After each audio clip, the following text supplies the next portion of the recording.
Uhum. Eu declaro aberto os trabalhos da sexta sessão, por haver quórum, do dia de hoje, 6 de novembro de 2024. 6 de... 16 de novembro. Pronto. Da terceira Câmara de Direito Privado, peço a Deus que nos ilumine por todo o dia de hoje, principalmente nesta sessão, para que tudo ocorra de forma tranquila. Bom dia, presidente. Bom dia a todos. Essa máquina aí é a mesma, é a 192, 168, 067. Faça a votação da ata anterior, que foi enviada a cópia para os eminentes embargadores. Todos aprovam? Pela aprovação, senhora presidente. Pela aprovação, senhora presidente. Pela aprovação. Doutor Lucide, aprova a ata anterior? Todos. Bom dia, senhora presidente, pela aprovação. Doutor Paulo de Tarso já aprovou, eu também aprovo. Leituras dos processos adiados e retirados. Vou deixar o pedido de vista para o final.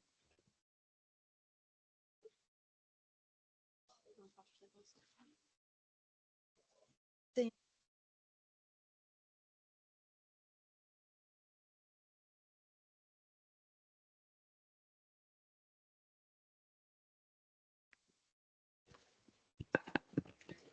De ordem da presidência da Câmara, passa agora a leitura dos processos adiados e retirados de pauta.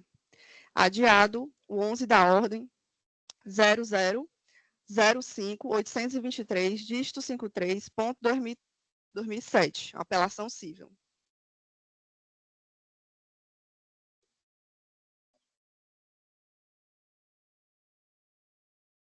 R$ 235 da pauta, 012-1448, dígito 36.2016.8.06.0001, /50.000, embargo de declaração.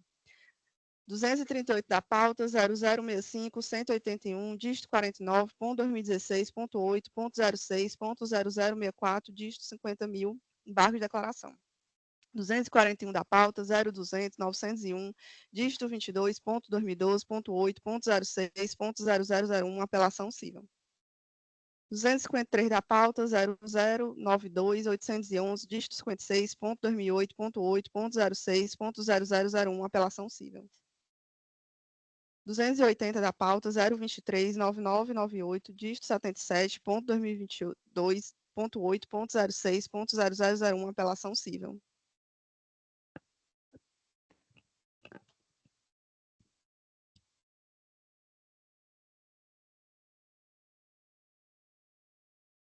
Pronto.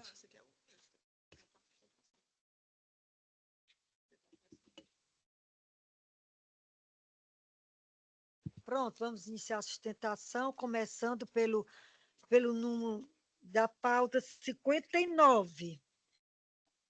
Doutor Adolfo Lindenberg, doutora Tatiana Façanha, de minha relatoria. Processo número 022-6601-19, 2020. 10ª Vara Civil da Comarca de Fortaleza. Doutor, dispensa a leitura do relatório. 15 minutos para a sustentação.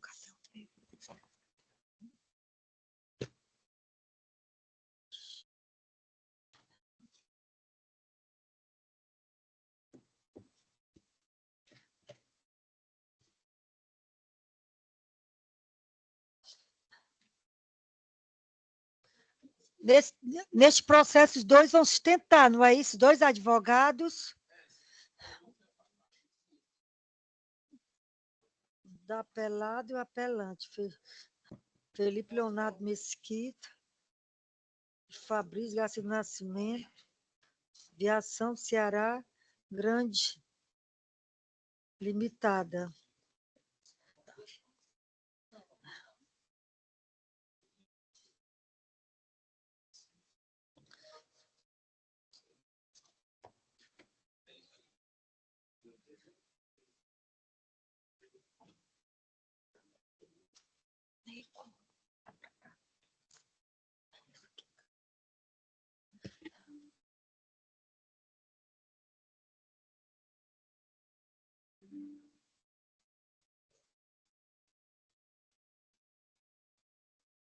Pronto, doutor, seja à vontade, pode começar. Obrigado, Excelência.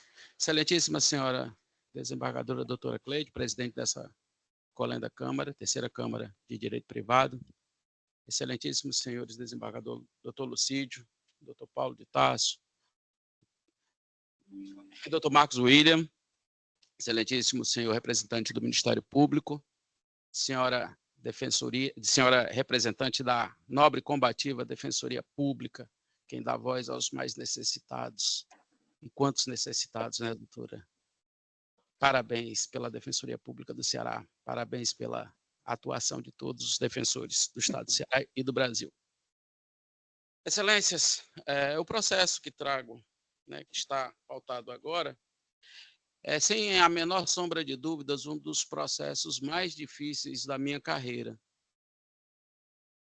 Confesso que, de todas as sustentações orais que já fiz na minha vida, essa, sem a menor sombra de dúvida, é a mais emblemática pelos fatos que serão relatados a partir de agora. E eu não vou me preocupar em dizer o direito.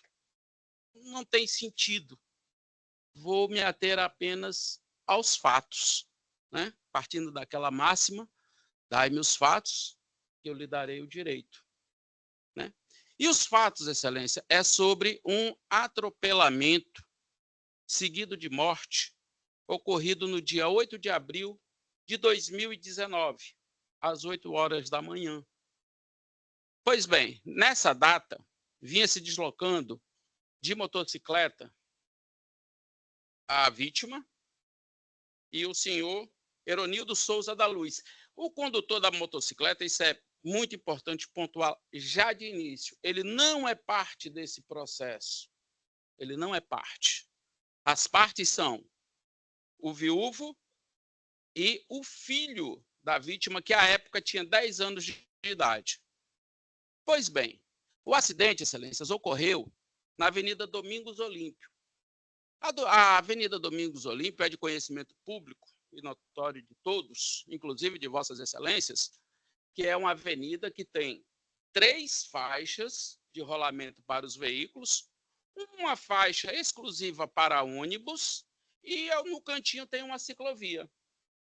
Pois bem, nessa data, a vítima, a senhora Janismar, e é bom que se diga o nome da vítima, porque a gente aqui não está tratando de um número do processo, a gente está tratando de uma mulher jovem, mãe de família, que tinha, à época dos fatos, apenas 30 anos e que deixou um filho órfão, na época com 10 anos de idade. Então, a gente não vai falar aqui de número de processo, a gente vai dar os nomes das pessoas, e principalmente desta pessoa que perdeu a vida em virtude de uma manobra irresponsável do condutor do ônibus. Pois bem, sem me alongar mais nessa fase introdutória, o que ocorre? Nessa data, o ônibus da empresa requerida estava na sua faixa exclusiva, como deveria estar, e ali mais ou menos na altura da farmácia Pague Menos, ali na Avenida Domingos Olímpio, numa das paradas, tinham 2 outros ônibus à sua frente.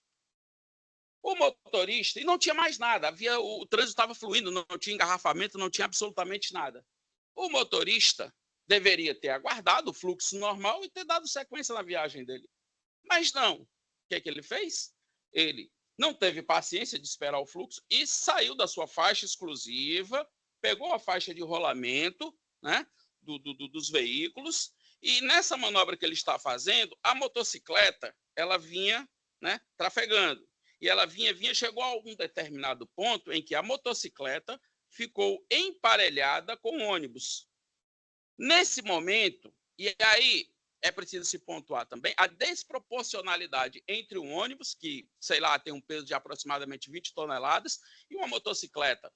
Quem anda de bicicleta, quem anda de motocicleta, sabe o quão frágil é um veículo de 2 rodas. Para alguém cair de um veículo de 2 rodas, não é preciso muita coisa, apenas um esbarrão. Não é preciso uma colisão. Um esbarrão que seja, por mínimo que seja o suficiente para que a pessoa venha a cair. Pois bem, foi exatamente isso que aconteceu. Houve um pequeno esbarrão, o condutor da motocicleta caiu. Na queda, ele caiu para o lado esquerdo e a garupeira caiu para o lado direito. Ao cair da motocicleta, o ônibus que estava emparelhado, ele atropelou a garupeira, que teve morte imediata. Pois bem, ocorrido o atropelamento, e teve logo aquele primeiro alvoroço dos populares, o motorista do ônibus parou cerca de 30 metros após o acidente. Desceu do ônibus, foi até o local, viu que já tinha uma vítima, os populares já cercaram, viu que a senhora Janismar estava lá, morta, entre a segunda e a terceira faixa de rolamento daquela via. Ele constatou que tinha uma vítima fatal. Ele constatou também que tinha o condutor da motocicleta também, apesar de ter ferimentos superficiais, mas estava lá também. E o que foi que esse condutor desse ônibus fez, excelências? Nada. Absolutamente nada. Ele simplesmente voltou, pegou o ônibus, tirou do local dos fatos e seguiu como se nada tivesse acontecido, como se ali não tivesse uma vida, como se ali não tivesse uma mulher de 30 anos que deixou o filho órfão. É o descaso com a vida humana. É o descaso. E ele foi embora. Com a atitude dele, o que aconteceu? Obviamente que todos os órgãos de trânsito foram acionados. Chegou lá a Polícia Militar, chegou lá a AMC, chegou lá a perícia forense, né? E foram feitos os trabalhos de perícia no ato. Nessa data, excelência, foi produzido esse laudo pericial, que está aí, excelências, nos autos. Nesse laudo pericial, e aí peço venha a vossas excelências para ler apenas um pequeno trecho, pequenos trechos, na verdade, do que é mais importante.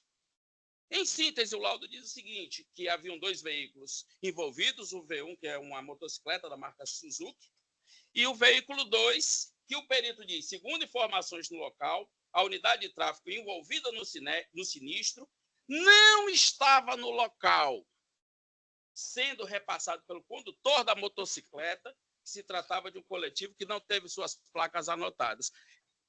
Detalhe importante, o acidente foi por volta de 8 horas da manhã. Mais na frente, na dinâmica, ainda no laudo pericial, que foi feito no dia, o perito destaca, né, na dinâmica do acidente, após o embate, a moto adernou sobre o pavimento e finalizou após o sítio de colisão cerca de 8 metros na faixa interna da mesma pista, enquanto a vítima fatal tombou na faixa central, sendo atingida pelos pneumáticos do veículo e vazou. É bom que deixe isso bem registrado, eu preciso repetir isso, a exaustão. O veículo se evadiu do local dos fatos. E na conclusão desse laudo, o que ficou registrado? O perito conclui, arremata. Após a análise dos vestígios materiais coligidos no local, bem como dos indícios deles advindo, o signatário desta peça fica impossibilitado de emitir parecer conclusivo quanto à causa patrocinadora do acidente de tráfego em estudo. Pois bem, excelências, o laudo ele não deixa a menor margem de dúvida que o perito não teve condições de concluir por quem teria a culpa no acidente, porque o veículo que causou o acidente se evadiu, já que o segundo veículo envolvido evadiu-se do local, ficando assim a elucidação do fato para investigação ou as provas testemunhais que, porventura, tenham participado do sinistro. Pois bem, este é o primeiro laudo pericial. Ingressamos logo na sequência com essa ação, a presente ação indenizatória, fizemos o pedido de tutela antecipada, um pensionamento, porque ficou um órfão de apenas 10 anos. Essa tutela foi deferida, o menor começou a receber, todavia, a requerida ingressou com o agravo de instrumento e teve sucesso no seu agravo e a pensão foi suspensa. E o processo deu sequência. Houve a sessão, houve audiência de conciliação, as partes, né, obviamente, a requerida não apresentou nenhuma proposta, e na audiência, depois de 2 anos do processo tramitando, eis que a requerida juntou aos autos um laudo pericial, excelência.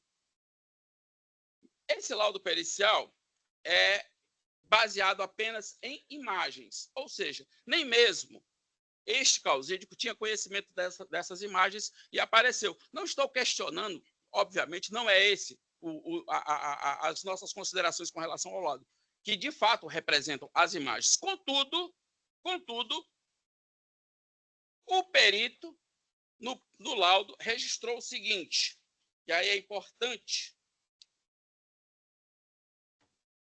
que tragam para vossas excelências. Aqui, na parte 5, ele fala sobre o tratamento das imagens. E ele diz o seguinte, excelências, os registros de imagens disponibilizados foram analisados pelo perito no intuito de buscar frames em que fosse possível atender os requisitos em ofício.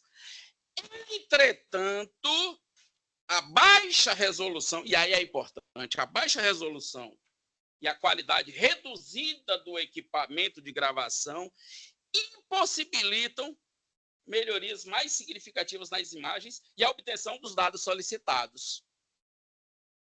E ele prossegue.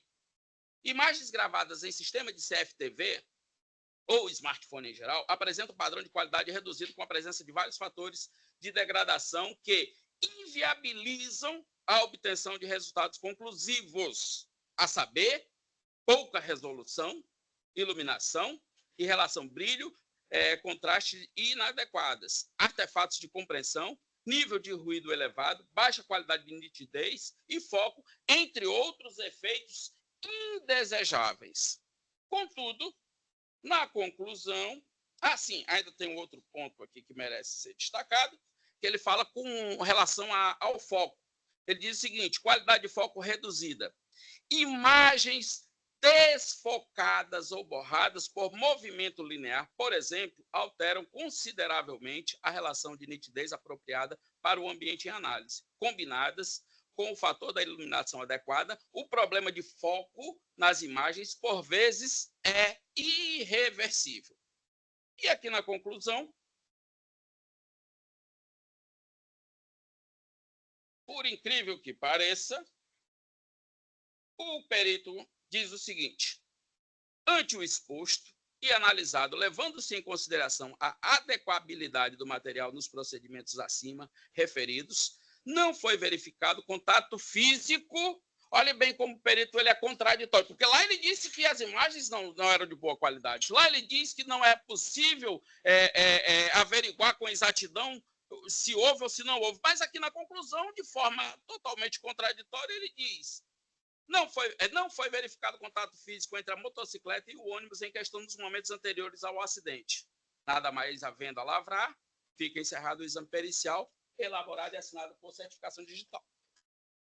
Pois bem, excelências, a primeira questão posta à análise é justamente esse, é o embate de dois laudos públicos, dois laudos imparciais, contudo, o primeiro laudo produzido no dia dos fatos e considerando que o veículo causador do atropelamento se evadiu.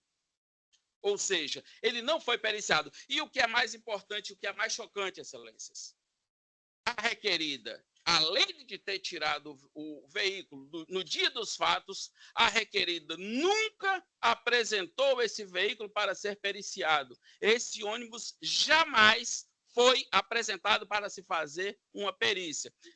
Curiosidade, excelências, olha só como, às vezes, e aqui eu não quero fazer juízo de valor dos patronos da parte adversa, mas é preciso também chamar a atenção.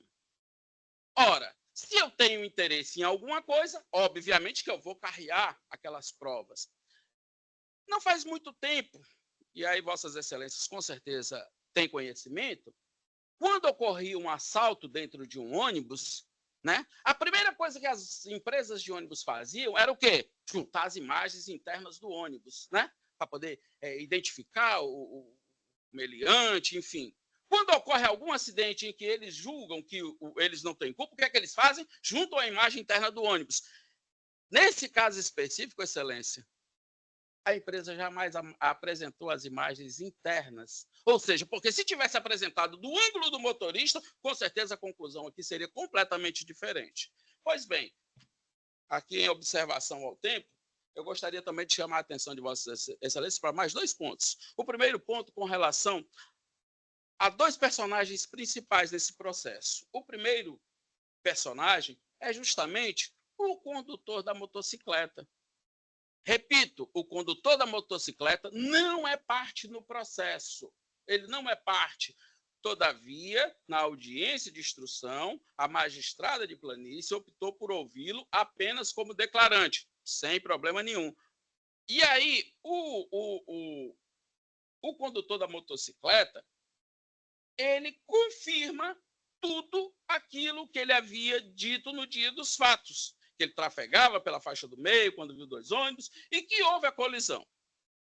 Por outro lado, o motorista do ônibus, o senhor Átila Luiz Menezes Freire, no dia dos fatos, ele se evadiu, os fatos aconteceram às 8 da manhã, ele se apresentou às 13 horas em uma delegacia totalmente distante, acompanhado de advogado, obviamente já orientado, mas mesmo assim ele confessa. Ele confessou que saiu da faixa, ele não confessou, eu atropelei. Não, ele não falou isso. Até a magistrada, na conclusão da sentença, ela se equivocou, que ela disse que nós havíamos sustentado isso. Não, nós não sustentamos. Nós dissemos o seguinte, que o motorista confessou, sim, que ele saiu da sua faixa exclusiva, foi para a faixa de rolamento, onde ocorreu o acidente. E ele confirmou. Confirmou. Outro ponto que merece destaque também, Excelências, é com relação a uma determinada testemunha.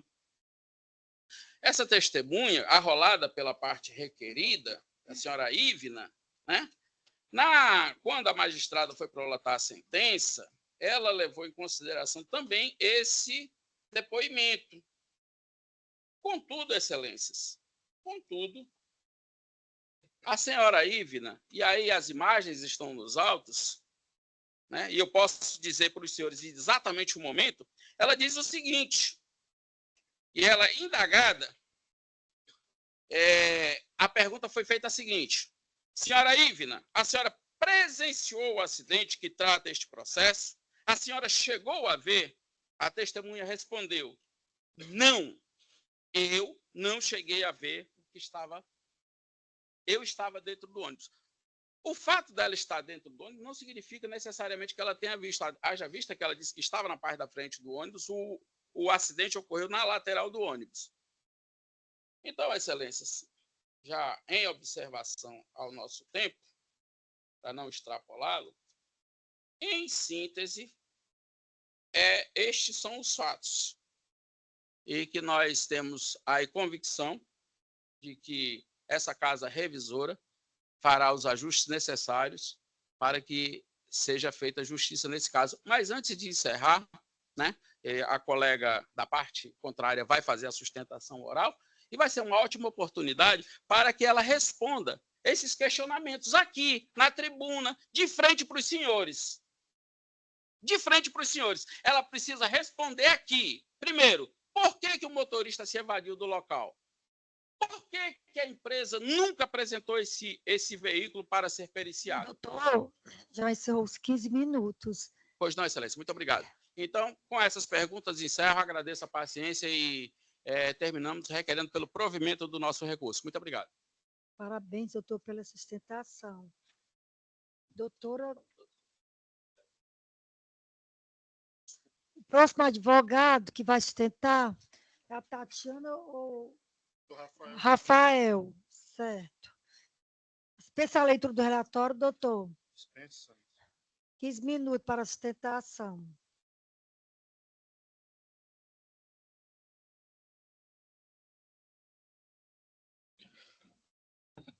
Excelentíssimos desembargadores dessa Egrégia Câmara de Direito Privado do Tribunal de Justiça do Estado do Ceará, excelentíssimo representante do Ministério Público, da Defensoria Pública, colegas advogados, servidores aqui presentes, muito bom dia, saúdo a todos na pessoa do meu colega que me antecedeu aqui na sustentação oral, destacando, excelências, que não há eloquência, não há convicção, não há alegações que possam reverter e alterar o resultado desse processo. Haja vista que, em que pese a ter sido um fato grave, um acidente com vítima fatal, muito cômodo para todos os operadores do direito, sejam eles advogados, sejam eles julgadores, que todos os processos tivessem o acervo probatório que esse processo possui. Né? E, a partir da análise desse acervo probatório, especialmente uma prova que é irrefutável, que é as imagens do acidente, né? Não há como nem eu, nem o meu colega que me antecedeu, conseguir descrever o acidente tão bem quanto as próprias imagens. E as imagens que foram acostadas aos autos do sistema de monitoramento do CIOPS, ele é muito claro e evidente da forma como aconteceu o acidente. E quando o processo foi julgado no juízo de origem, esse acervo probatório, não só as imagens, mas também a prova testemunhal, foram detalhadamente avaliados pelo julgador de origem. Eu peço até, venha, Vossas Excelências, que eu vou fugir um pouco aqui da minha rotina de sustentação oral, porque o processo eu costumo falar mais e me ater menos aos detalhes do processo, mas nesse caso, eu não posso fugir do que foi já consignado nos autos, tanto pelo Ministério Público quanto pelo juízo de origem ao julgar o processo. Como dito, trata-se de um acidente ocorrido na Avenida Domingos Olímpio com uma motocicleta, mas não posso afirmar que tenha ocorrido com o ônibus, porque o ônibus não deu causa ao acidente. O ônibus, ele apenas foi o instrumento que causou o evento morte, mas sem que ele tenha se envolvido diretamente, a partir do momento que, repito, e aqui é a síntese do que se extrai do processo. O condutor da motocicleta se desequilibrou, não se sabe por quê. A sua garupeira, vítima do acidente, veio a cair, sem que em nenhum momento o ônibus tocasse ou provocasse uma manobra de aproximação, não. Sem qualquer motivo aparente, o motoqueiro se desequilibrou, a garupeira caiu, e quando ela caiu, o ônibus já estava mais da metade, passando pela faixa à direita, e ela foi atingida pela roda traseira. O motorista, Excelências, sequer percebeu o que aconteceu. A passageira citada aqui pela tribuna, pelo meu colega que antecedeu, diz: dentro do ônibus não se viu e nem se ouviu nada. Óbvio, o volume de um ônibus, quando colide com uma bicicleta ou com uma pessoa, né, dependendo da velocidade que isso ocorra, isso é natural que aconteça devido ao volume e o tamanho do ônibus. Os passageiros e motoristas sequer perceberam o ocorrido. E essas imagens, Excelências, elas foram determinantes para que até validassem a prova testemunhal que foi também produzida nos autos.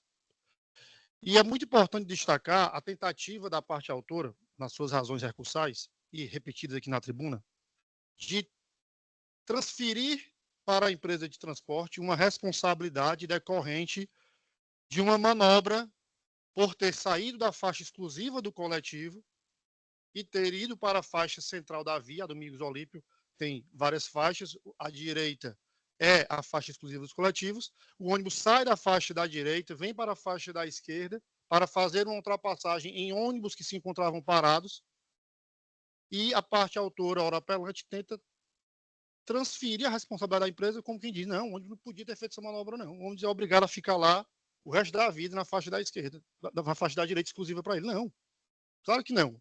A faixa exclusiva, ela impõe a obrigação de que outros veículos não possam trafegar por ela, que não os ônibus.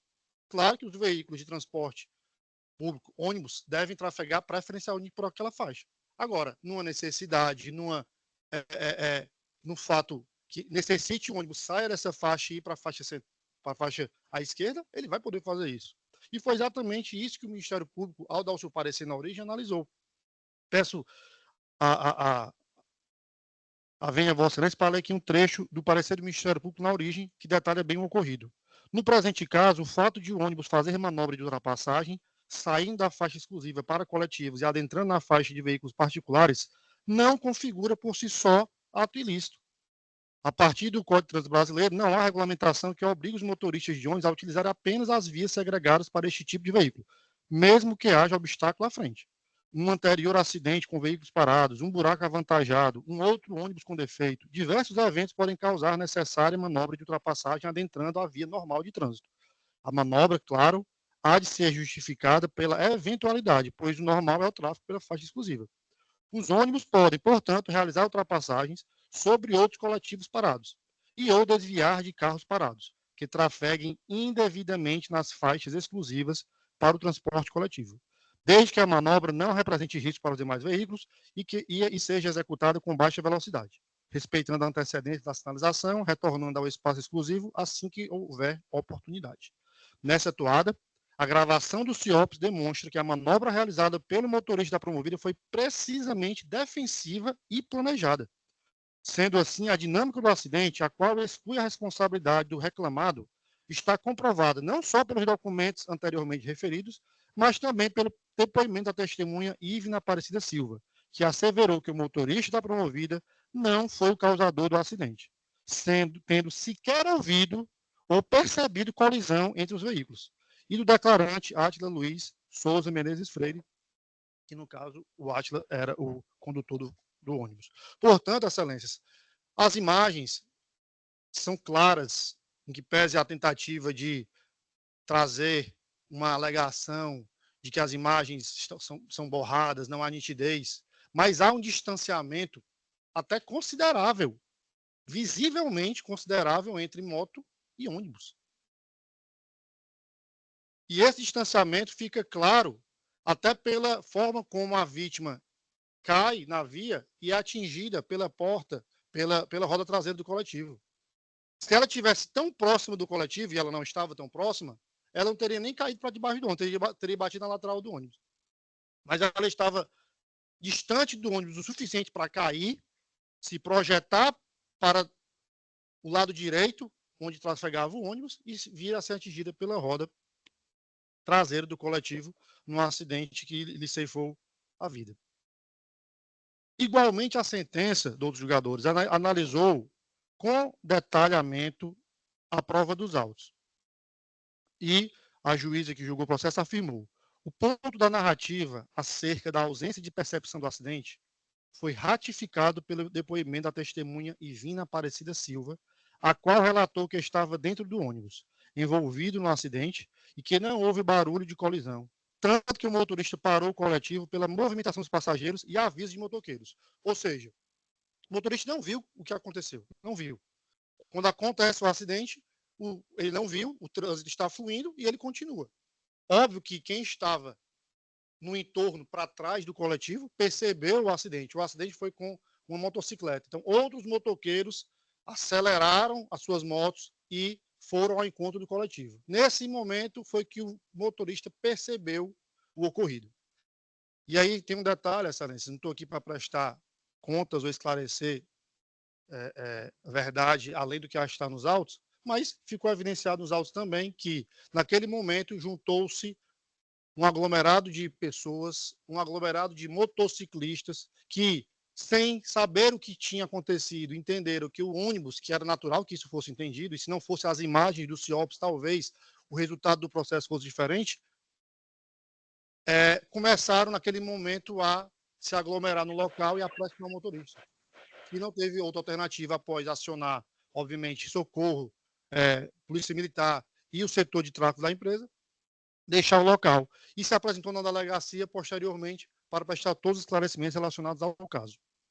Ainda detalhando as imagens, a sentença afirma: ocorre que a aludida narrativa vai de encontro com a prova mais significativa para o entendimento dos fatos, especificamente a gravação do acidente pelas câmeras da Companhia Integrada de Operações de Segurança CIOPS Fortaleza, cujo arquivo anexado na folha 200 evidencia que não houve concorrência do coletivo para a queda da vítima.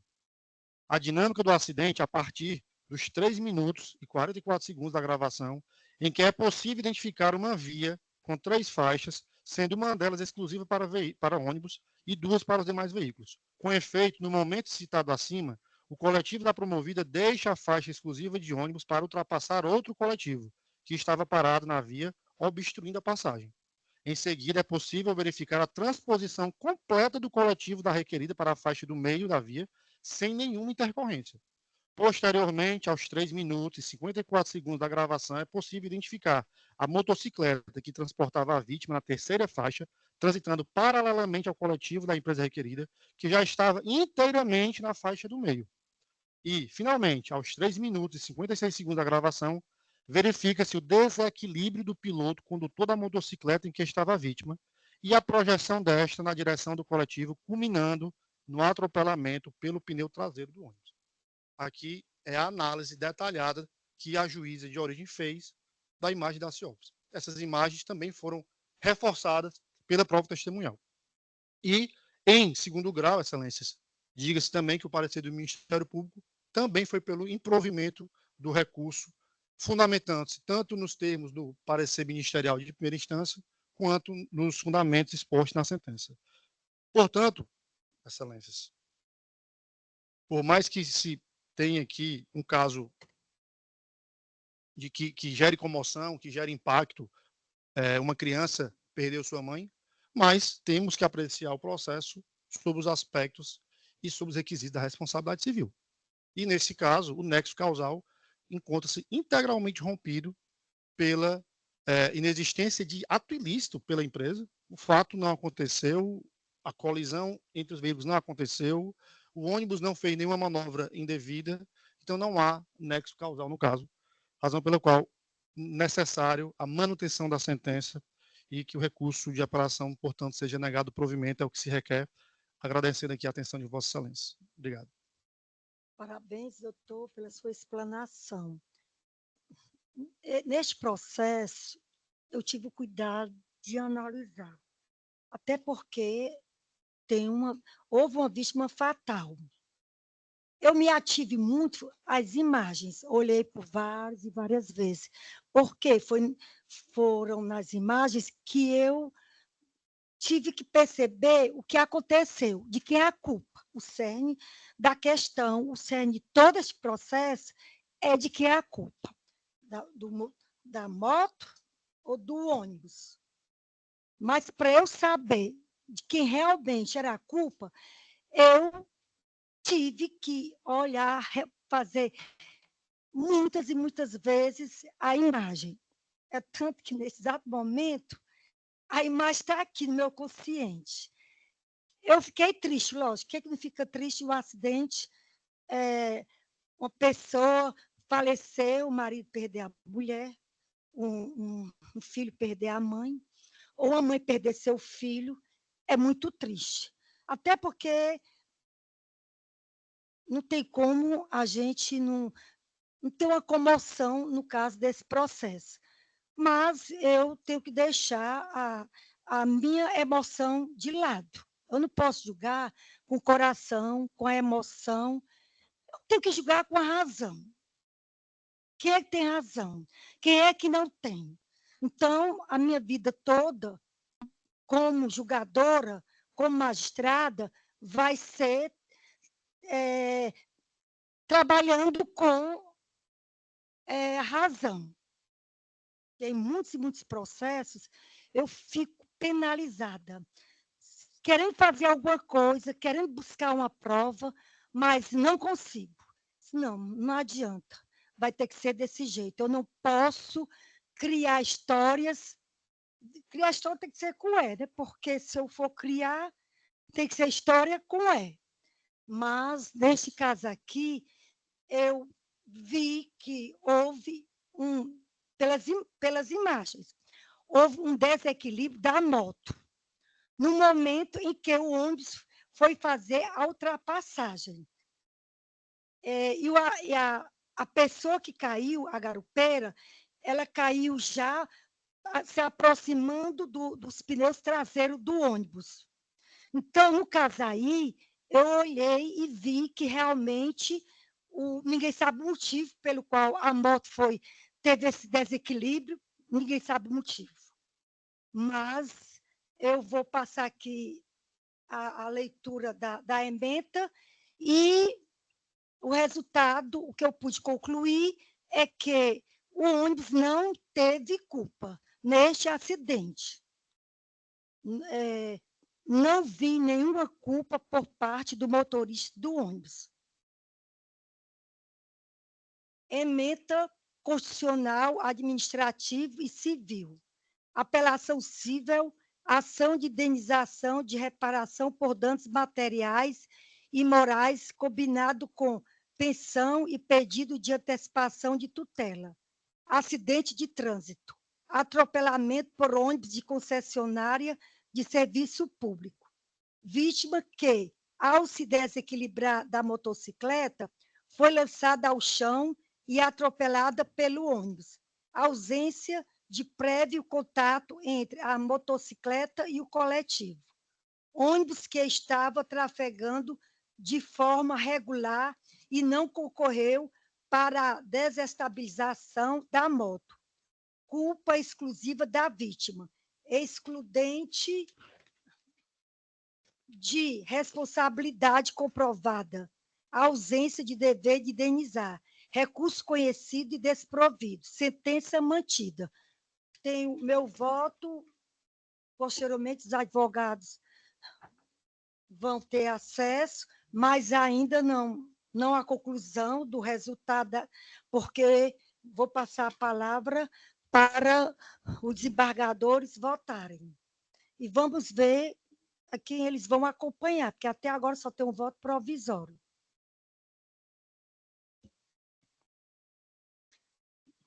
Eis meu voto. Ratifico o voto provisório.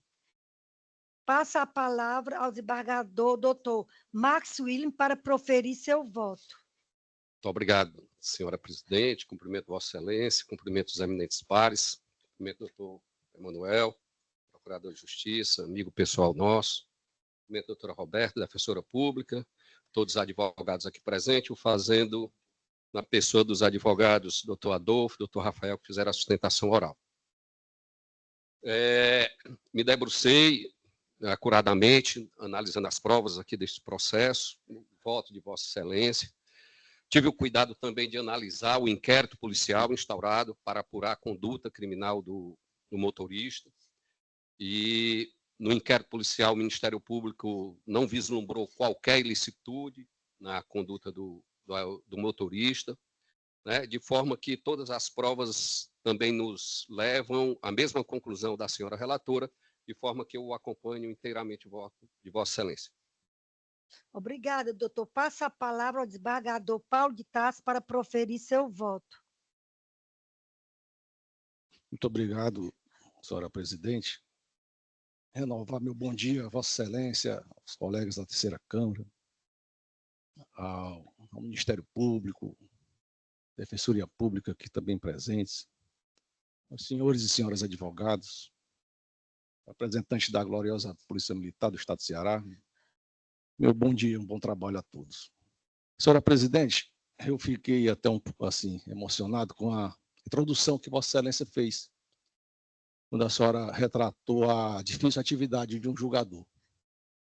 Estamos diante de uma situação grave, né? Uma cidadã, mãe, esposa, perdeu a vida, mas, infelizmente, a nossa atividade é aplicar a lei ao caso concreto, o que foi bem feito pelo juiz do primeiro grau e por Vossa Excelência.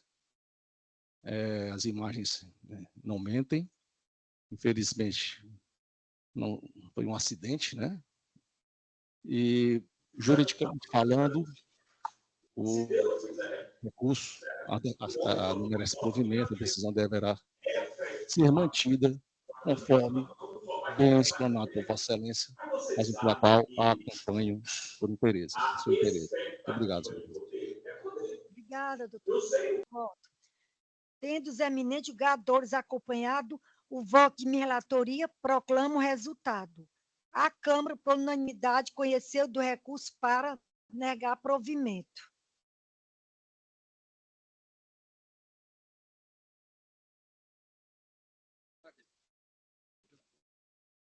Excelência, só pela ordem, só desculpa, eu esqueci só de fazer uma pequena destaque, é só em relação à doutora Roberta 40, fazer essa homenagem que é mais do que justa, com todo respeito a Vossas Excelências, pelas autoridades que são mais, peço, por favor, analise o que eu vou falar com parêntese, mas para mim, a maior autoridade, a doutora Roberta Quaranta, foi minha professora, pessoa pela qual tenho maior admiração, carinho. Rendo minhas homenagens atrasadas pelo Dia dos Professores, professora. Muitíssimo obrigado, viu? Parabéns. E mais uma vez, muito obrigado pelos seus ensinamentos.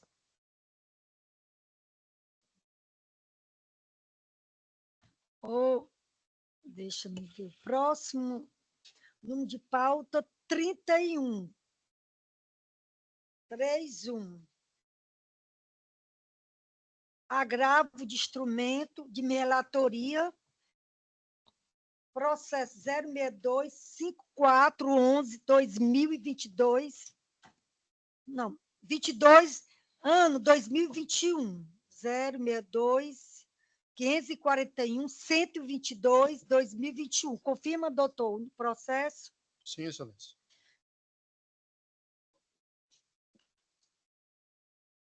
Doutor, antes da pergunta, a leitura do relatório, eu só queria... Meu voto provisório, queria só dizer que meu voto provisório foi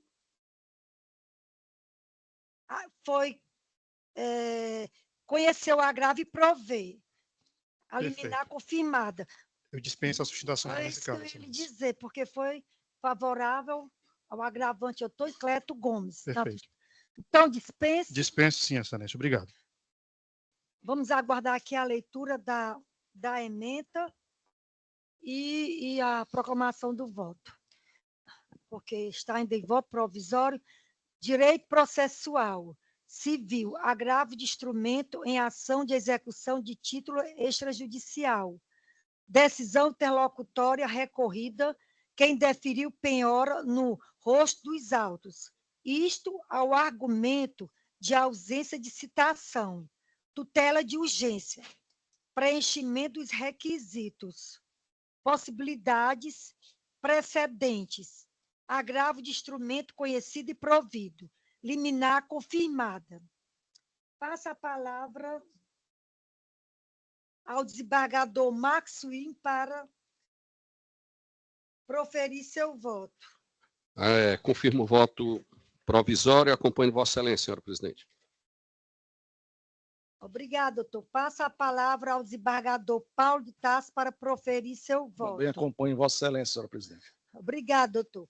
Tendo os eminentes julgadores acompanhados o voto de minha relatoria proclama o resultado. A Câmara, por unanimidade, conheceu do recurso para dar provimento. Obrigado, excelência. Bom dia e bom trabalho.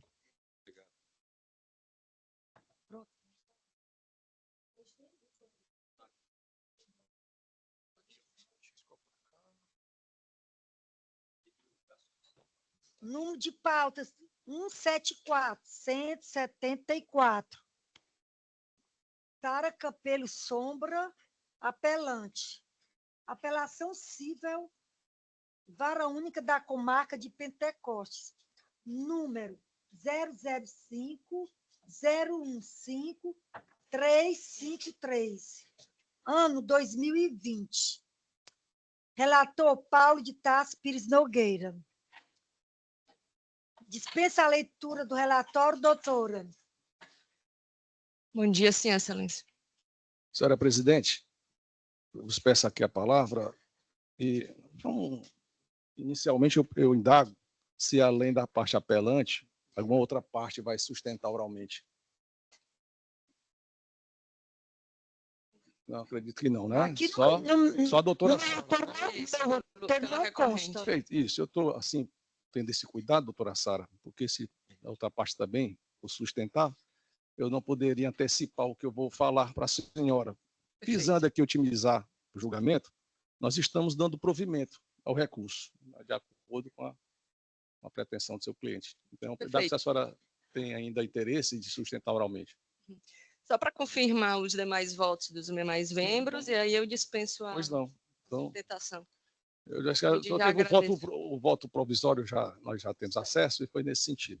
Tá, okay. Tá bom? Obrigado, doutora Sara. Aqui só com palavra, hoje eu me senti muito honrada, né? Eu sou de Pentecoste, com quem eu tive a oportunidade de sou procuradora pública do município e atuei muito com o doutor Lucídio lá na comarca durante o período. Então, a gente teve um trabalho institucional muito honroso e valoroso, com que eu aprendi muito, e venho muito feliz, né, com a trajetória que ele vem perseguindo aqui no âmbito da Justiça do Estado do Ceará, hoje compondo a São Rosa Corte, né, com quem muito abrilhanta e agrega com seus valorosos conhecimentos, certo? E também, em nome dos demais, agradeço também aqui a oportunidade, tem 2 professores meus também aqui presentes, que é o doutor Manuel Girão, meu professor de Direito Eleitoral, a doutora Roberta Quaranta, e agradeço aqui a presidência, por mais que eu seja, faço sustentação mais nas câmaras de direito público, né? Ando pouco aqui nas câmaras de direito privado, mas me sinto hoje muito feliz e grata a todos, desejo um excelente trabalho. Obrigado. Mas fica aí para poder o desembargador proferir seu voto e ratificar, se assim entender. Pois não, senhora presidente. Direito do consumidor, apelação, ação declaratória de inexistência de débito combinado com reparação por danos morais, contrato de fiança em contrato de alienação fiduciária em garantia, fraude, assinaturas grosseiramente falsificadas, falha na prestação de serviço, responsabilidade objetiva, situação que extrapola o mérito aborrecimento cotidiano, danos morais devidos, recurso conhecido e provido, sentença reformada. É assim como voto e fixando a quantia de R$5.000 em relação aos danos morais. Obrigado, senhor presidente. Agradeço. Passa a palavra ao desembargador Lucídio Queiroz para proferir seu voto. Pois não, senhora presidente. Inicialmente, cumprimento a doutora Sara. Como ela disse, nós tivemos o prazer de estar fazendo um trabalho institucional lá em Pentecoste e também em outras comarcas. E o voto do relator, ele foi muito preciso na análise de todo o conteúdo e, portanto, eu acompanho integralmente, senhora presidente. Obrigada, doutor. Passa a palavra ao desembargador Raimundo Donato para proferir seu voto. Pois não, senhora presidente. Bom dia a todos. Bom dia aí ao nobre relator, desembargador Paulo de Tarso. Desembargador Paulo, só me veio uma dúvida aqui em relação à falsidade documental, né? E aí Vossa Excelência detectou logo de plano que havia uma falsidade da assinatura, né? Então, assim, nós temos 2 saídas. Uma, fazendo justiça, Vossa Excelência está correto, né? Agora, à luz do direito, se fosse o caso, poderia se pedir uma perícia, né? Grafotécnica, né? Para verificar a assinatura.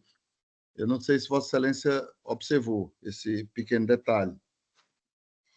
Pois não, senhor, também renovo aqui meu bom dia, Vossa Excelência, nosso presidente, nosso querido presidente do TRE.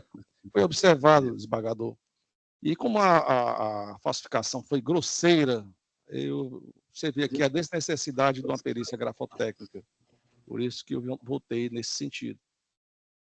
Eu observei que foi grosseira mesmo, né? Então, daí porque Vossa Excelência não acha nem necessário o exame grafotécnico, né? Eu também acompanho Vossa Excelência por justiça. Obrigada, doutor. Temos eminentes julgadores, acompanhado o voto do relator, proclama o resultado.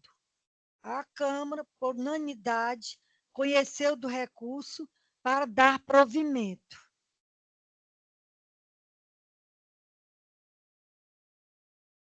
Obrigada, excelências. Tenham um bom dia. Bom dia, bom dia. Próxima pauta, 137. Doutora Catiane Rodrigues de Souza. Apelação civil, 36ª Vara Civil desta comarca de Fortaleza. Processo número 020 742 260 2024. Relator, desembargador Max William Leite de Oliveira. Ela se encontra virtual. Bom dia, excelência, sim.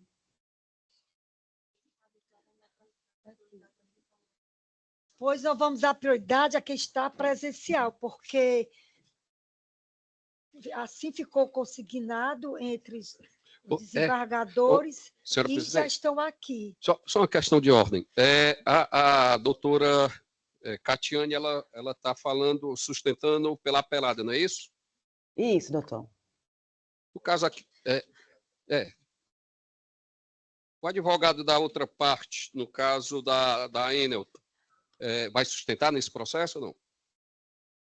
Senhor presidente, no caso aqui, foi negado provimento ao apelo da Enel. Aí como nesse caso aí, a gente já poderia, se não houver desistência, se houver desistência por parte da doutora Catiane, a gente já lê aqui, já julga esse processo, já ganha tempo.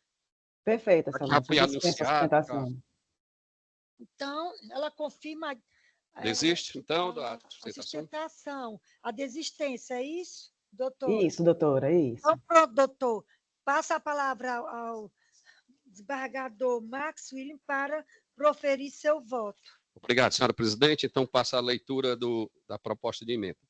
Apelação civil interposta por concessionária de energia elétrica contra a sentença que julgou procedente a ação de obrigação de fazer, combinada com reparação por danos morais, determinando o refaturamento das faturas com base na média de consumo e condenando a réu ao pagamento de R$3.000 por danos morais. A questão em discussão consiste em saber se a divergência entre os valores cobrados e a média de consumo do autor justifica o refaturamento e a indenização por danos morais. A concessionária não apresentou provas que justificassem a divergência nos valores das faturas, configurando descumprimento do ônus da prova previsto no artigo 373, inciso 2 do CPC. A cobrança indevida, sem justificativa plausível, gera abalo psicológico ao consumidor, ensejando o dever de reparação por danos morais nos termos do artigo 186 do Código Civil. Portanto, apelação civil desprovida. É como voto, senhora presidente. Obrigada, doutor. Passa a palavra ao desembargador Paulo de Tarso para proferir seu voto. Acompanho o eminente relator, senhora presidente. Obrigada, doutor. Passa a palavra ao desembargador Lucídio Queiroz para proferir seu voto. Com o relator, senhora presidente. Obrigada, doutor. Tendo os eminentes julgadores acompanhado o voto do relator, proclama o resultado. A Câmara, por unanimidade, conheceu do recurso para negar provimento.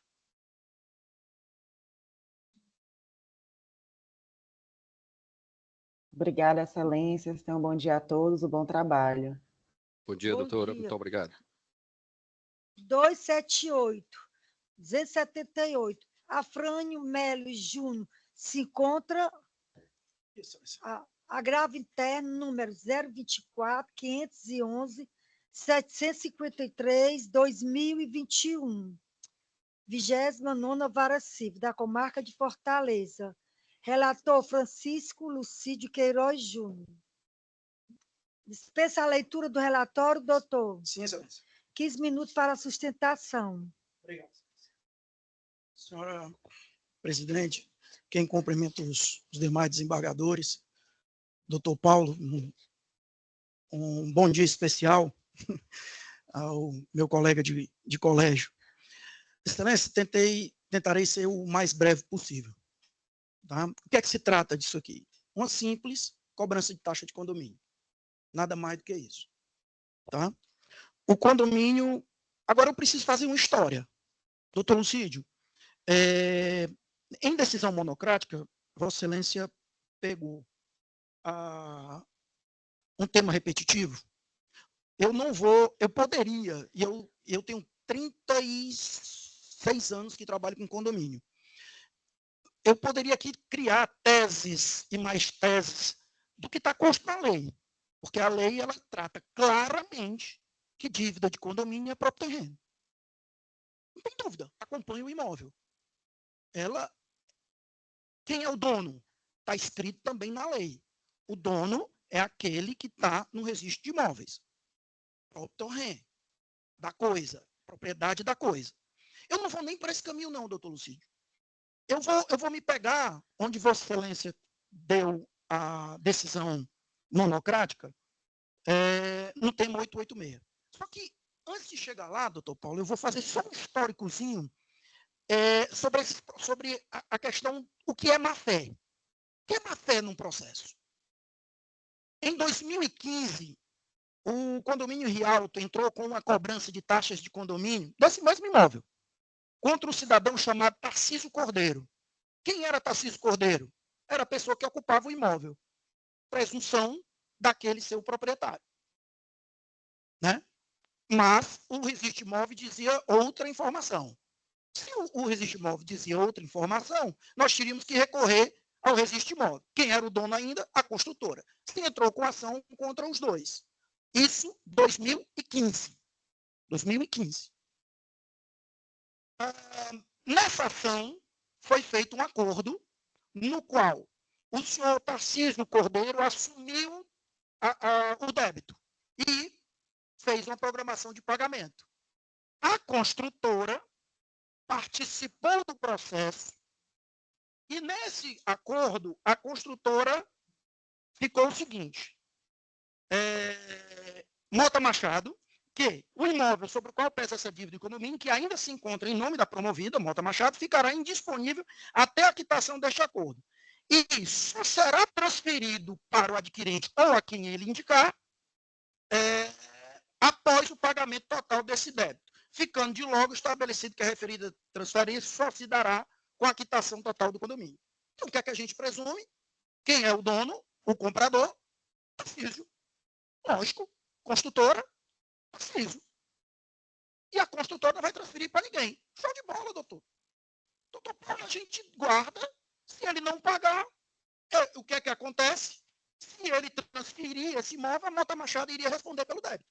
Está dito aqui. Após o cumprimento que foi acordado em plena quitação, a parte promovida, em caso de descumprimento pela parte promovida Tarcísio em relação ao que foi acordado, incidirá a mesma execução e tal. E, quando for possível, descumprimento por parte da promovida Mota Machado, ou seja, se ela transferir para alguém, no que tange a intransferibilidade do imóvel, acarretará a mesma a execução. Tranquilo. Doutor Lucídio, anos depois, surge, do nada, uma cessão do Tarcísio, desse Tarcísio, para um cidadão chamado José Emílio. Quem é José Emílio? Menor ideia. Anos depois, quando começou essa execução. José Emílio, está lá a cessão, o condomínio faz o quê? Continua a execução desse ponto, esperando os pagamentos, e se entra com José Emílio no endereço indicado naquela sessão. Não existe essa pessoa no endereço. Vamos para o endereço do imóvel. Também não existe. A ação é extinta porque não é localizado.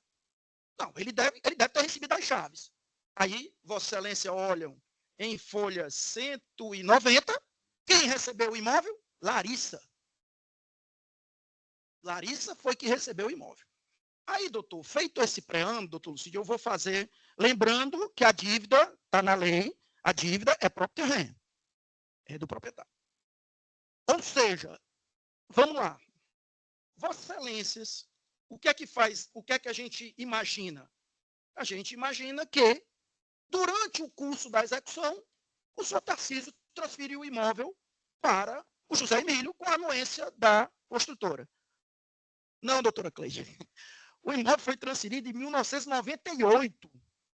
Quando se entrou com a ação contra o Tarcísio, ele nem sequer mais era nem promitente comprador, nem cessionário, nada, nem cedente, não se sabia disso. Em 1998, o proprietário já era o José Emílio. E isso foi omitido nessa ação. Só descoberto depois, quando se ingressou contra o senhor José Emílio, que não se teve. Então, não restou outra saída, doutor Paulo, do que não entrar contra o proprietário. Porque contra o José Emílio já não adiantava, porque nós não tínhamos nem que ele tinha tomado posse do imóvel, porque ele nunca ocupou esse imóvel, ele não recebeu as chaves desse imóvel, ele nunca esteve nesse imóvel, e desde 1998, ele, em tese, é um cessionário.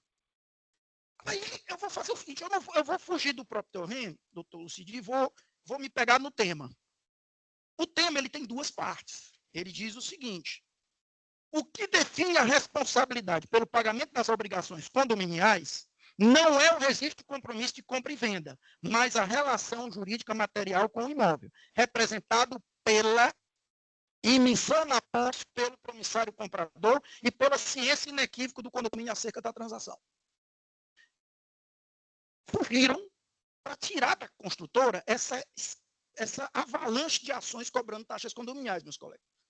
Essa avalanche. O que é isso? Não, a construtora prova que vendeu e que já entregou a chave. Que não é só vender. Eu tenho que vender e tenho que entregar a chave. Aonde foi que a construtora, nesse processo, disse, eu entreguei? Está aqui. Ó. O imóvel foi entregue, ele está na posse, o senhor Emílio está na posse do imóvel. Seria estranho, porque ele nunca apareceu no condomínio. Está aqui, ele está na posse do imóvel. Diz o restante do tema repetitivo 886, sobre ele que eu estou me pegando. Havendo um compromisso de compra e venda não levado a registro, que é o caso, a responsabilidade pela defesa pode recair tanto sobre o promitente vendedor quanto o promissário comprador, dependendo das circunstâncias de cada caso concreto. Se restar comprovado que o promissário comprador emitira-se na posse e que o condomínio tem a ciência inequívoca. Na inicial, doutor Lucídio, nós começamos o texto, Vossa Excelência pode verificar aí, nós começamos a petição inicial dizendo o seguinte, ó, eu sei que existe um negócio entre a construtora, esse Tarcísio e esse tal de José Emílio, mas nós desconhecemos o paradeiro. Está na inicial desse processo. Está lá claramente. Nós desconhecemos. Nós não tivemos contato com essa pessoa. Ele nunca morou lá. Está no processo. O que é que se esperaria de uma defesa da construtora? Para se valer do tema 886. De fato, eu agi mal no processo no primeiro, porque eu já tinha feito a sessão e eu fiquei calada. Né? A empresa ficou totalmente calada, mas nesse processo eu quero fazer direito. Está aqui a sessão, está aqui a compra e venda, está aqui a sessão, está aqui a emissão na posse. Tal fato não ocorreu. Pelo contrário, o documento de 190 diz que quem recebeu foi a tal de Larissa.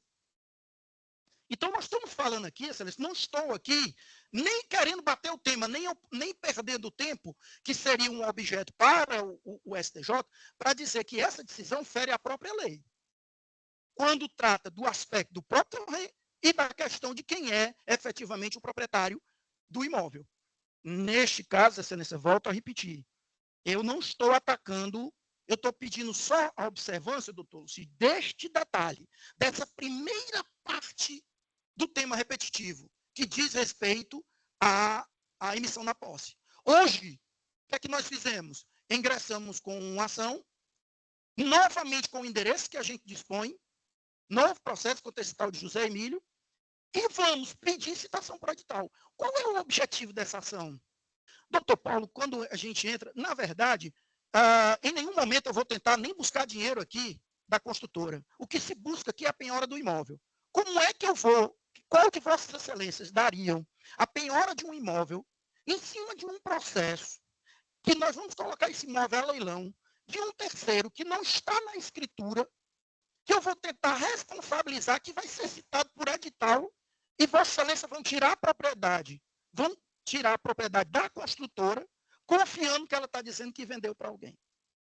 Por isso que a lei, sabiamente, coloca como próprio terreno, porque se eu vendi, eu tenho a responsabilidade de chegar no processo e falar a verdade, o que não aconteceu no primeiro processo. Porque no primeiro processo ele dizia, olha, vocês entraram contra a pessoa errada. Desde 2015, doutor Paulo, 2015. Em 98, esse imóvel não é dessa pessoa. Nós fizemos toda está aqui a ata do dia 25 de junho de 2015, às 11h30, no juizado da 16ª, foi feito um acordo com a presença da construtora. Silente, dizendo, eu não vou... Não transfiro para ninguém. Como não transfere para ninguém se você já transferiu desde 98? Só que nós não tínhamos essas informações. Essas informações surgiram, caíram do céu, muito tempo depois. Então, hoje o condomínio está prejudicado, por quê? Porque eu vou cair na mesma situação que eu já tive antes. Eu entrei contra uma pessoa que não era proprietária, porque não detinha as informações. Agora eu entrei novamente, vou tentar por edital, aí eu vou chegar no juiz e eu não vou conseguir a penhora do imóvel. Eu só consigo se o proprietário do imóvel estivesse aqui arrolado. Aí ele chamaria a responsabilidade, isso tem previsão legal, isso tem previsão no Código de Processo, ele chamar ali quem efetivamente deve responder. Ele deve ter um endereço, que, por sinal, ele citou agora nesse último processo. Ele agora declinou um outro endereço que nós não tínhamos nem ideia. Se Vossa Excelência verificar, ele diz, olha, nós temos um endereço. Agora nós temos um endereço, antes nós não tínhamos. Porque o endereço que está na seção, ele não reside. O endereço do imóvel, ele não reside. E agora apareceu. Então, eu estou me pegando, não vou nem discutir, volto a dizer, a questão do próprio terreno. Isso aí é matéria que eu para discutir em relação até uma modificação desse tema repetitivo. Mas eu estou me pegando, doutor Lucídio, exatamente no próprio tema que tem esses dois pontos a serem abordados. Porque hoje o condomínio está... E o detalhe, viu, doutor Paulo, desde o dia que se entrou com a ação, desde 2015, não é pago nenhuma taxa de condomínio. Com exceção de um período que apareceu uma pessoa se dizendo inquilina e que pagou durante um curto período. Nós pedimos, inclusive, a penhora desse aluguel. Não surtiu efeito, porque logo em seguida ela saiu. Agora, se foi firmado por quem de direito, isso tudo foi omitido e a atitude da construtora, neste processo, não foi no sentido colaborativo de dizer a verdade no processo nem entregar o que ela tinha feito. Simplesmente omitindo. Como omitiu de 2015 a 1998. Eu não estou falando que foi vendido em 2013 e nós esquecemos, não. Foi desde 98 que o imóvel, em tese, pertence a esse senhor José Emílio. Então, assim, eu rogo a Vossa Excelência, no caso específico, em relação ao que possa ser apurado nesses autos, não estou querendo reversão nem entendimento contrário do que está no tema repetitivo, mas sim a análise em relação a esta situação da não emissão da posse, da não comprovação, e que isso seria, sim, para se desvincular da obrigação do pagamento e desse imóvel poder ir à penhora, a construtora deveria, assim, ter agido. Então, rogo a Vossa Excelência pela revisão em relação à decisão monocrática, dando provimento ao agravo proposto pelo condomínio Rialto. É assim que solicita a Vossa Excelência. Parabéns, doutor, por sua explanação. Passa a palavra ao relator desembargador Lucídio Queiroz para proferir seu voto. Não, senhora presidente, cumprimento o doutor Afrânio Melo, né, pela sua sustentação. Ouvi atentamente o que foi trazido aqui, né, discutindo a questão do tema. E a situação, senhores desembargadores, é uma insistência do condomínio em bater numa tecla que já vem desde da origem da ação, né? Essa matéria foi cuidadosamente examinada pela magistrada juíza que proferiu a sentença, quando, analisando a documentação que tem nos autos, né, se fala aqui porque eu não encontrei fulano, eu vou atrás do cicrano e chega na construtora. A questão não é essa. A questão é, eu vou usar as palavras que foi feito por um advogado daqui a pouco, não é o que a gente argumenta na tribuna, é o que está nos autos e o que está posto de matéria de prova. Né? Então, nós temos uma seção nas folhas 184, um instrumento particular de cessão e transferência de direitos e obrigações decorrentes do compromisso de promessa e compra e venda de unidade imobiliária autônoma que fazem, aí vem, cedente Tarcísio Miranda Cordeiro Júnior, cessionário José Emílio Girão Parente, interveniente anuente a construtora Mota Machado. Portanto, em 1998, como trouxe aqui o advogado, esse cidadão, José Emílio, ele passou a ser o cessionário do referido imóvel. E tem esse documento também, no termo de recebimento, né, desse José Emílio, que efetivamente eu tinha observado que está assinado pela senhora, uma senhora de nome Larissa Parente, Mas o que também me chamou muita atenção foi o documento de folhas 192. E o que é esse documento? É um documento, vamos abstrair as partes, é um documento expedido pela Prefeitura Municipal de Fortaleza, onde consta como contribuinte José Emílio, exatamente a pessoa que estaria na posse do imóvel. Então, numa decisão monocrática, eu analisei a sentença, analisei as provas dos autos, analisei os argumentos trazidos pelo recorrente, no caso o condomínio, analisei os argumentos e as provas trazidos pela construtora Mota Machado e não tive nenhuma dúvida em reconhecer que a sentença proferida em primeiro grau estava absolutamente a não merecer reparos. E vem agora a discussão aqui, traz a discussão, eu estava vendo um parecer de Vossa Excelência, desembargador Paulo Nogueira, onde o senhor traz exatamente, é um direito da parte trazer para a discussão na Câmara, né, o que foi decidido de forma individual, ou seja, numa decisão monocrática. E peço, assim, eu não tenho, sabe, eu vi atentamente os argumentos, mas as provas que estão nos autos me inclinam, e tanto é que assim eu fiz o meu voto provisório, o meu posicionamento provisório, no sentido de manter a decisão monocrática, mas evidentemente que tem que passar pelo crivo desta terceira Câmara. Portanto, a ementa ficou nos seguintes termos: direito processual civil, agravo interno, cobranças de despesas condominiais, obrigação próprio terreno, ilegitimidade passiva do promitente vendedor, tema 886 do Superior Tribunal de Justiça, recurso conhecido e desprovido. E ao longo do voto, né, isso aqui é só a ementa do voto, eu trago toda a matéria que eu estou falando aqui, dissecando todos os pontos, para, ao final, ratificar a decisão monocrática que foi já exarada por mim. E, evidentemente, ficando o dispositivo diante do que acima foi exposto, fundamentado com êxito o presente recurso de agravo interno para negar-lhe provimento, mantendo a decisão recorrida em todos os seus termos. E é assim que voto, senhora presidente. Obrigada, doutor. Passa a palavra ao desembargador Raimundo Nonato para proferir seu voto. Doutor Raimundo Nonato, me escuta? Pois não, senhora presidente. Estava aqui Pronto. analisando o tema 886, né, desembargador Lucídio? É o 886 do STJ, o tema. Então, exatamente. eu vou acompanhar o relator, presidente, exatamente com base no tema 886 do STJ. Obrigada, doutor.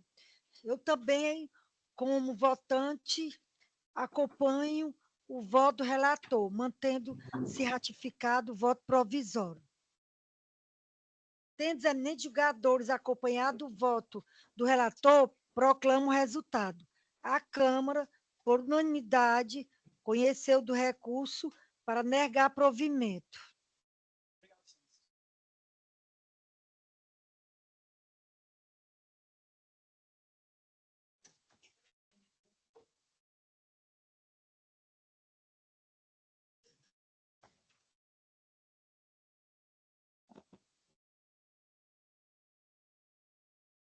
Próxima pauta, 70.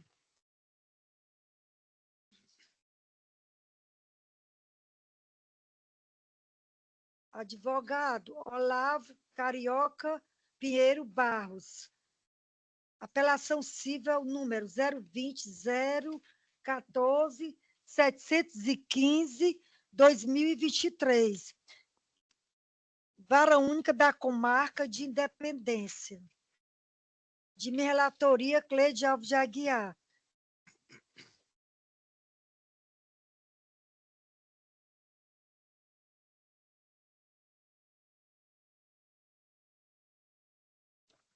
Dispensa a leitura do relatório, doutor? Dispensa, excelência.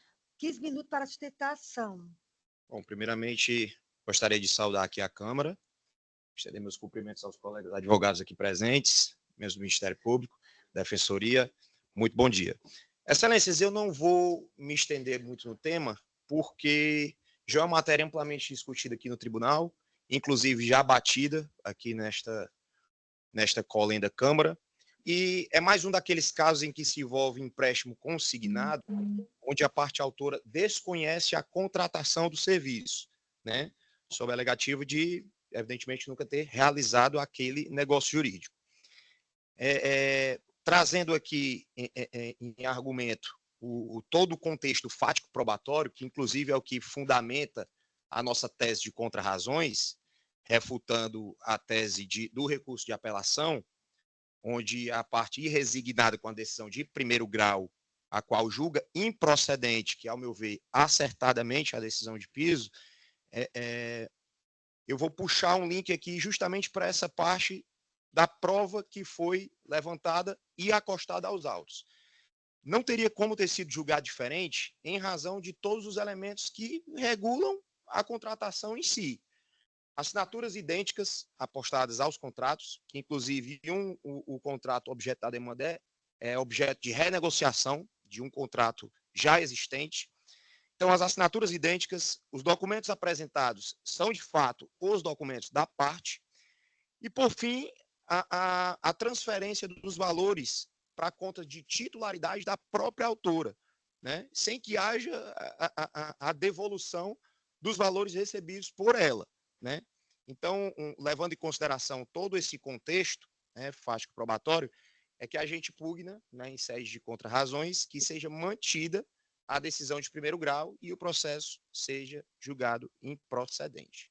É assim que eu finalizo a minha sustentação. Parabéns, doutor, pela sua explanação. Eu, como relatora, vou me ater somente à emenda, até porque os autos vão para o juiz de primeiro grau, foi a sentença anulada, e não tem muito o que falar. É a respeito da perícia grafotécnica, todos os processos que necessitam dessa perícia, normalmente eu julgo a sentença anulada e retorno os autos para que o juiz prossiga com a dilação probatória. Mas vamos aqui à ementa.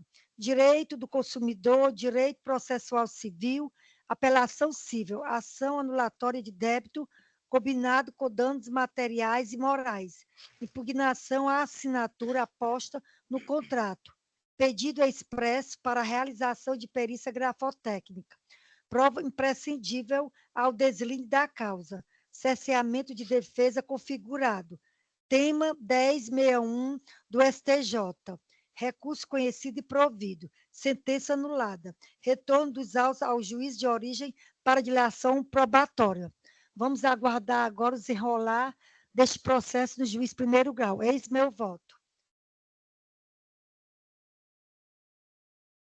Passa a palavra ao desembargador Marcos William para proferir seu voto. Acompanho o voto, Vossa Excelência, senhora presidente. Passa a palavra ao desembargador Paulo de Tarso para proferir seu voto. Também acompanho o voto de Vossa Excelência. Tendo os eminentes julgadores acompanhado o voto de minha relatoria, proclamo o resultado. A Câmara, por unanimidade, conheceu do recurso para dar provimento.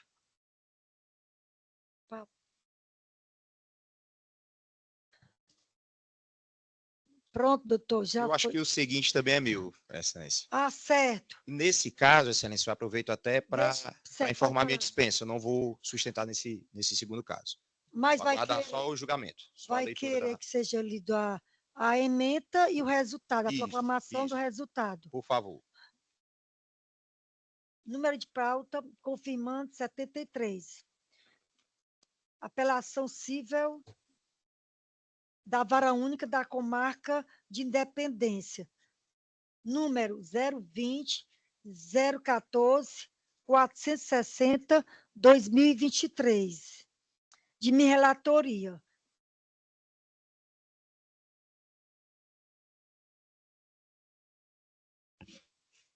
Número de pauta. Vamos lá, 73. Sendo o mesmo advogado, ementa civil e processo civil. direito do consumidor, apelação cível, ação anulatória de débito combinado com danos materiais e morais, descontos indevidos em benefício previdenciário, dano moral, ocorrência, fixação no valor de R$3.000, precedentes desta Câmara, razoabilidade e proporcionalidade, observância às peculiaridades do caso concreto, restituição de forma simples para os descontos realizados antes da publicação do Acordo Paradigma STJ-EARESP, número 676608, Rio Grande do Sul. E em dobro para os descontos realizados a partir da data em referência. Recurso conhecido e parcialmente provido. Sentença em parte reformada. Como voto, passa a palavra ao desembargador Max William para proferir seu voto. Acompanho o voto de Vossa Excelência, senhora presidente. Obrigado, doutor. Passa a palavra ao desembargador Paulo de Tarso para proferir seu voto. Também acompanho Vossa Excelência, senhor presidente. Tendo os eminentes julgadores acompanhado o voto de minha relatoria, proclamo o resultado. A Câmara, por unanimidade, conheceu do recurso para dar parcial provimento. Obrigado, excelências. Bom dia, boa sessão.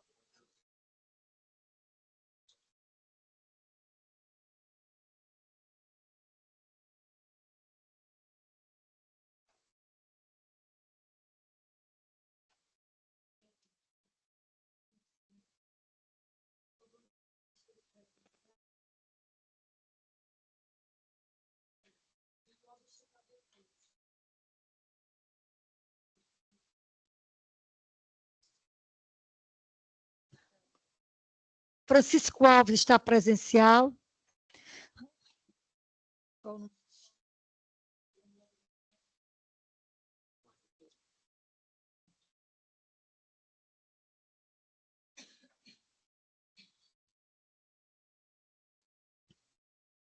Francisco Alves de Albuquerque, apelante. Apelação civil, 28ª Vara Civil da Comarca de Fortaleza, de número 020-629-250-2015. Relator, desembargador Max William Leite de Oliveira. Dispensa a leitura do relatório, doutor. Dispensa. 15 minutos. Inicialmente, nossa saudação à presidente, aos senhores desembargadores, representante do Ministério Público e a douta representante da Defensoria Pública, demais colegas aqui presentes.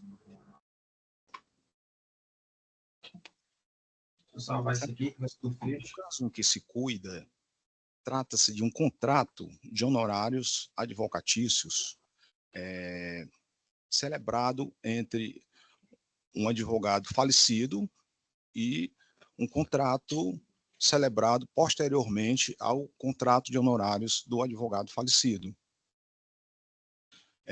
No caso, excelências, é importante colocar os fatos, né? Então, desculpa, obrigado. Então, dos fatos. Um advogado falecido, doutor Francisco Eduval, trabalhou nos autos de uma ação trabalhista e veio a óbito no decorrer da ação. Este advogado aqui recorrente celebrou um contrato com o cliente, que teve ação trabalhista exitosa. A ação foi julgada procedente.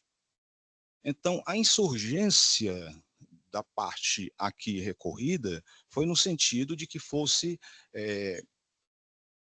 permanecido os mesmos termos do contrato de honorários do advogado falecido. E nós estamos pedindo, excelências, a aplicação do artigo 607 do Código Civil Brasileiro, aonde estabelece, um pequeno trecho, para lembrar, o contrato de prestação de serviço acaba com a morte de qualquer das partes.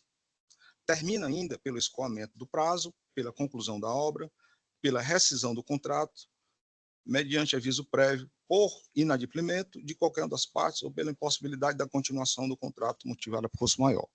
Então, excelências, no caso, nós estamos pedindo a ponderação de vossas excelências no sentido de que o primeiro contrato que foi celebrado entre o advogado falecido, ele se extinguiu com, obviamente, infelizmente, né, o óbito do nosso colega advogado. E nisso, obviamente, houve a celebração de um novo contrato, desta feita verbal, entre o advogado aqui recorrente e a parte aqui recorrida. Então, veio a parte aqui recorrida, ajuizou a ação, pleiteando 5%, entendendo que o contrato deveria ser permanecido, o contrato original deveria ser permanecido no percentual de 15%.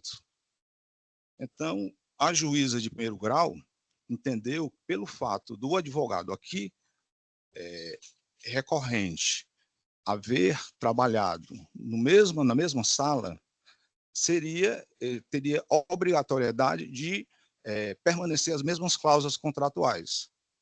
Então, excelências,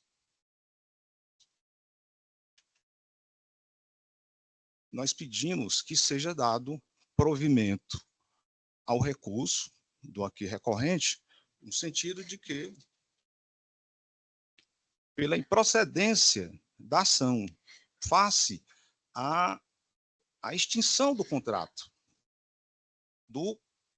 de honorários com o advogado falecido. É o que se pede. Muito obrigado. Parabéns, doutor, pela sua explanação. Passa a palavra ao relator desembargador Max Willam para proferir seu voto. Obrigado, senhora presidente. Reitero o cumprimento a todos, de forma particular, doutor Francisco. E vou ler aqui, então, a ementa que dou como voto no presente processo. Apelação civil interposta por Francisco Alves de Albuquerque contra a sentença que julgou parcialmente procedente a ação de cobrança, condenando ao pagamento de R$ 35.141,71. O autor havia contratado o falecido advogado Francisco Eduval Alves de Holanda, ajustando o pagamento de 15% a título de honorários advocatícios, mas o apelante reteve 20% indevidamente. A questão em discussão consiste em saber se o réu, advogado substituto, teria direito a cobrar percentual superior ao pactuado e se há fundamento para condenação por litigância de má-fé. Não há comprovação de nova relação contratual que justifique o percentual de 20%, prevalecendo o contrato original. Ausente comprovação de má-fé pela parte recorrida, inaplicável à penalidade. Portanto, dou a apelação civil por conhecida e desprovida. É como voto, senhora presidente. Obrigada, doutor. Passa a palavra ao desembargador Paulo de Tarso para proferir seu voto. Eu acompanho o eminente relator, senhora presidente. Obrigada, doutor. Passa a palavra ao desembargador Lucídio Queiroz para proferir seu voto. Pois não, senhora presidente. Inicialmente, eu cumprimento aqui o ilustre advogado, mas eu analisei com muito cuidado, como sempre, a proposta de voto do eminente relator. Ele analisou cuidadosamente, cirurgicamente, as questões que foram trazidas para análise nessa Câmara Revisora. E, em resumo, eu acompanho integralmente o relator. Obrigado, doutor. Tendo os eminentes julgadores acompanhado o voto do relator, proclamo o resultado. A Câmara, por unanimidade, conheceu do recurso para negar provimento. Eu peço só um instante, uns 5 minutos, para me ausentar, vocês também, se quiserem, mas é rápido, eu vou e volto. Eu saio e volto rápido. É vapt-vupt. Só que não tem um caminhãozinho aqui do vapt-vupt, mas